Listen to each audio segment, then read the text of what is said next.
Hi everybody, welcome back. We happen to do another recipe today. This time we're going to do a pulled pork. This is a very, very simple recipe. Today we're going to be running errands, so we're actually going to be out of the house. And this takes about 6 hours to cook.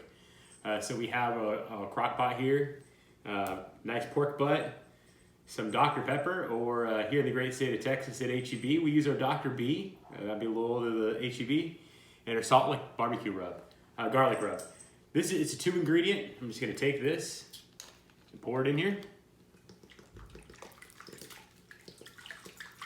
This is what it's gonna cook in. Don't worry, it's not gonna have a Dr. Pepper taste if you're not a big fan of Dr. Pepper. And then I'm just gonna take this and again, like I said in the previous video, I'm just gonna get it all over stuff. So we're gonna do this, press it in. Just want to get this in there nice and neat.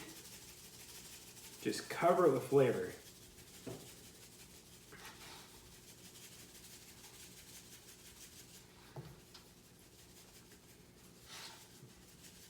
Right.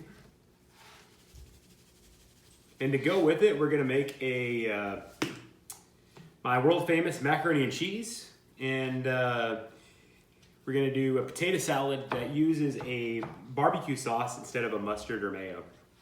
Oh, that's about to make me sneeze. This rub has excellent, excellent flavor to it.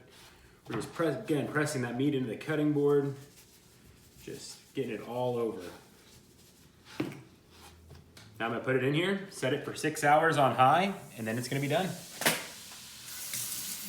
All right, the pulled pork has been finished. It's been cooking for 6 hours on high. Take a look at it. That's how it looks right now. Now, one of the things with pulled pork is it should just be able to just shred right in it. Should just come apart. Look at that. That's all it does. You just take a fork and just break it apart. So now we're gonna put some on a plate and have our sides and have a really good dinner. But it's just that easy.